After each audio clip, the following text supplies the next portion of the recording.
Oke, Bang John, gimana Bang John atas tadi tuntutan dari JPU sendiri? Kepada Amar. Ya, pertama kita terkejut deh. Barang buktinya kan cuma 2,5 gram sabu, 0,5 ganja. Nah, tuntutannya seperti bandar besar gitu.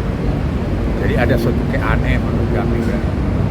Padahal kan dari fakta-fakta persidangan yang kita ikuti kan, ya jelas Amar ini kan dari ahli yang kita hadirkan seperti mantan Kepala BNN,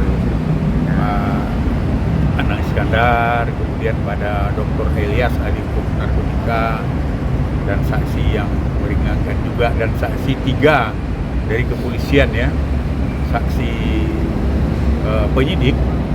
Nah, itu kan mengatakan Amar ini tidak terlibat dengan jaringan narkoba, itu kan untuk konsumsi sendiri.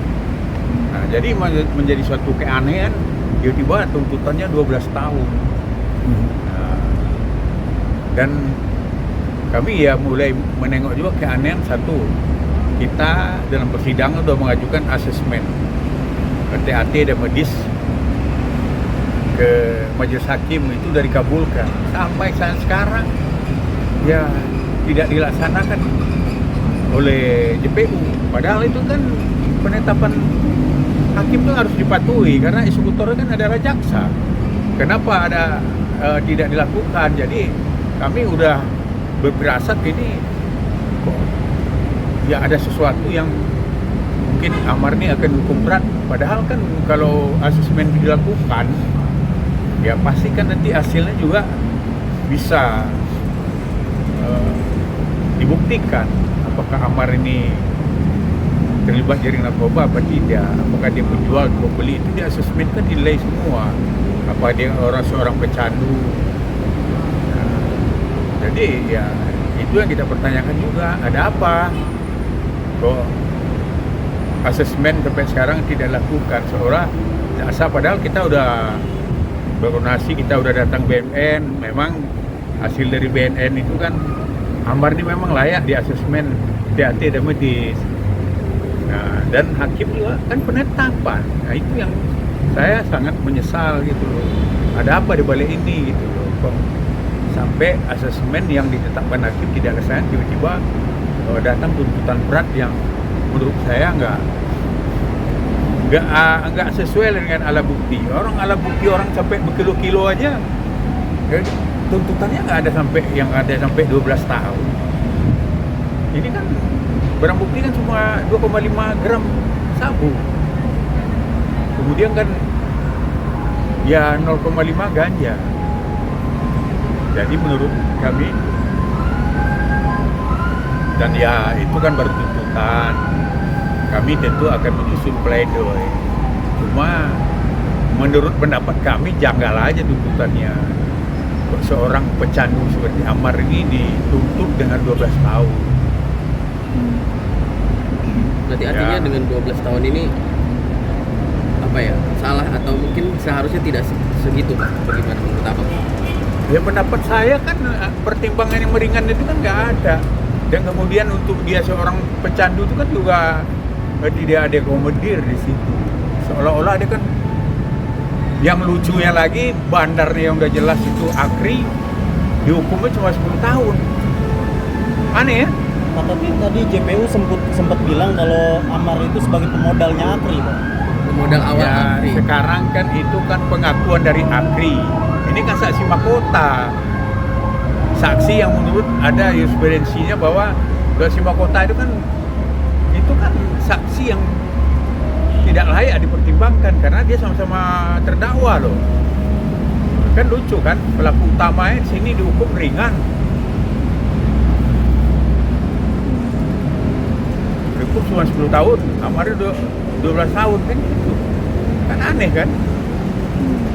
Ya ini pendapat saya aja. Nanti ya silakanlah rekan-rekan publik yang menilai atas tuntutan ini. Gitu.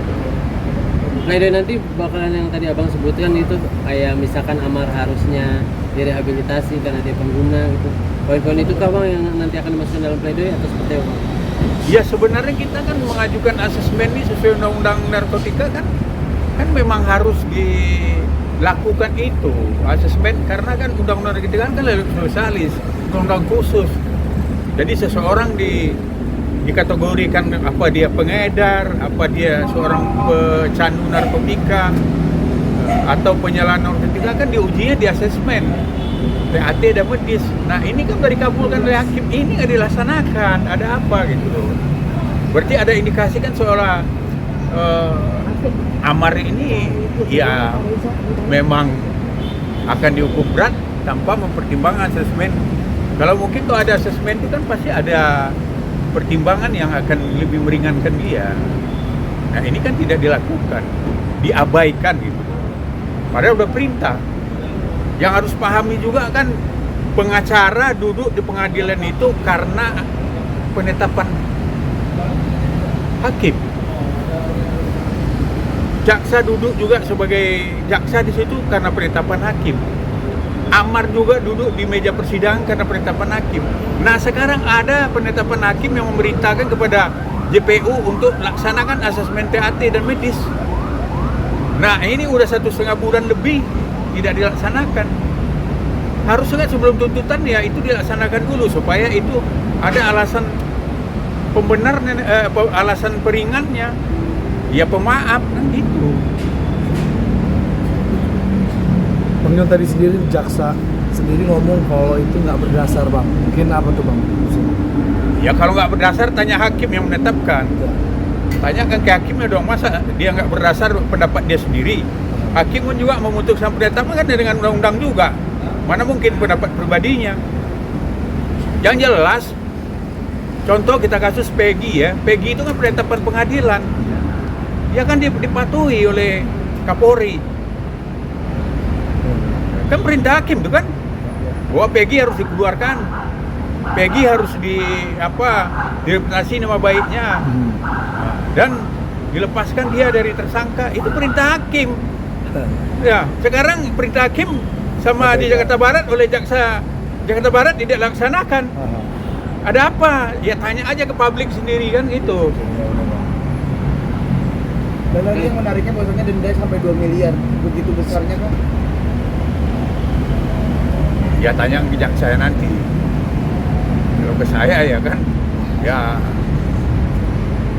ya ibaratnya perkaranya kalau menurutnya 50 juta denda 2 miliar kan ya itu kan ya suatu juga mungkin ya berdasarkan pasal lah barangkali ya itu sah-sah sajalah dilakukan ya. Tapi ada hal juga yang harus dia laksanakan karena Amar ini masih muda, anaknya masih kecil ya kan, masa nggak ada alasan peringan sedikit pun ke dia masih ada masa depannya. Dan dia ini kan bukan penjahat seperti koruptor. Koruptor aja dihukum cuma berapa tahun, 10 tahun itu. Ya kan? Ini kan dia mempergunakan itu untuk merusak dirinya sendiri. Bukan untuk ada menguntungkan orang. Atau kalau koruptor udah jelas itu merampok uang rakyat. Ada yang 10 tahun hukumnya, ada yang cuma 3 tahun. 4 tahun.